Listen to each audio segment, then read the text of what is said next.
Blake with Metro's outreach team. In this video, I have a poem about climate change that I really want to share with you. It's going to be an opportunity for us to think a little bit more about what we know about climate change and why we care about the issue.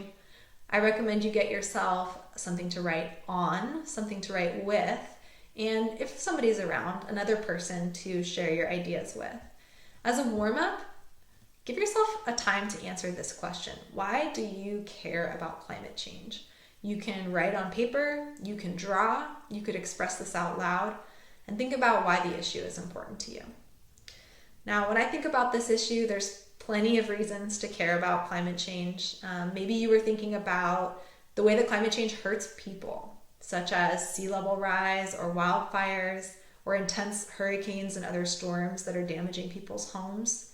Maybe you were thinking about plants and animals that have their habitats damaged by climate change. Maybe you just have a younger sibling or another family member who you're concerned about, and you want to make sure they have a planet that they can enjoy living on into the future. Whatever your reason is, that's important. And this poem we're about to watch is kind of like the author's answer to the question. So why she cares about climate change and why she wants something to be done about it. This poem is called Earthrise. It was written by Amanda Gorman. She's one of the youth poet laureates in the United States. So she gets to represent young people with poetry in our country. While you watch, pay attention to how you feel and if any words or phrases stand out to you that Amanda uses.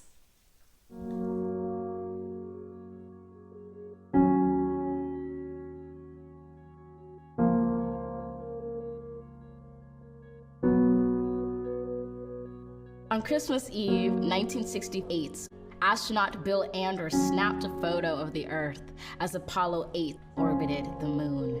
Those three guys were surprised to see from their eyes a planet looked like an Earthrise, a blue orb hovering over the moon's gray horizon with deep oceans and silver skies. It was our world's first glance at itself, our first chance to see a shared reality, a declared stance, and a commonality, a glimpse into our planet's mirror. And as threats drew nearer, our own urgency became clearer as we realized that we hold nothing dearer than this floating body we all call home. We've known that we're caught in the throes of climactic changes some say will just go away, while some simply pray to survive another day. For it is the obscure, the oppressed, the poor who, when the disaster is declared done, still suffer more than anyone. Climate change is the single greatest challenge of our time. Of this, you're certainly aware. It's saddening, but I cannot spare you from knowing an inconvenient fact, because it's getting the facts straight that gets us to act and not to wait. So I tell you this not to scare you, but to prepare you, to dare you to dream a different reality where, despite disparities, we all care to protect this world, this riddled blue marvel, this little true marvel, to master the verve and the nerve to see how we can serve our planet. You don't need to be a politician to make it your mission to conserve, to protect, to preserve that one and only home that is ours. To use your unique power to give next generations the planet they deserve. We are demonstrating, creating, advocating. We heed this inconvenient truth because we need to be anything but lenient with the future of our youth. And while this is a training in sustaining the future of our planet, there is no rehearsal. The time is now, because the reversal of harm and protection of a future so universal should be anything but controversial. So, Earth, pale blue dots, we will fail you not. Just as we chose to go to the moon, we know it's never too soon to choose hope. We choose to do more than cope with climate change. We choose to end it. We refuse to lose. We do this and more, not because it's very easy or nice, but because it is necessary. Because with every dawn we carry the weight of the fates of this celestial body orbiting a star, and as heavy as that weight sounded, it doesn't hold us down, but it keeps us grounded, steady, ready, because an environmental movement of this size is simply another form of an Earthrise.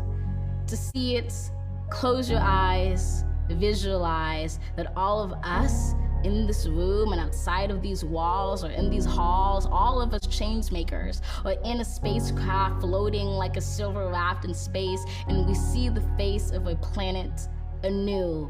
We relish the view, we witness its round green and brilliant blue, which inspires us to ask deeply, wholly, what can we do? Open your eyes, know the future of this wise planet is right in sight, right in all of us. Trust this earth uprising, all of us. Bring light to exciting solutions never tried before, for it is our hope that implores us at our uncompromising core to keep rising up for an earth more than worth fighting for.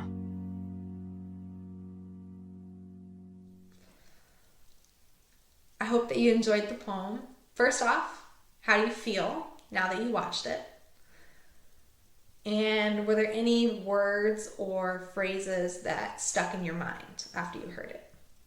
So one of the first words and phrases that stuck in my head was when Amanda said, "The reversal of harm and the protection of a future so universal should be anything but controversial." Do you agree with her? And do you think climate change is controversial? I also heard Amanda say it is the obscure, the oppressed, the poor who, when the disaster is declared done, still suffer more than anyone. What do you think that she means by this? And how is climate change connected to other issues that people face in society, like racism or sexism or wealth inequality? And I also heard Amanda tell us to use our unique powers to give next generation the planet that they deserve. So what are 3 things that you do well?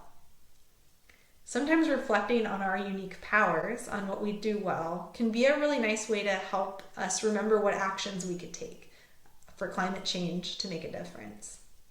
When you're done with this video, if you want to go back to the drawing you did earlier or the journaling you were doing about why you care about climate change and expand on it a little bit, I recommend it. Maybe you could try to write your own poem like Amanda's, or do a more complicated drawing to express your thoughts.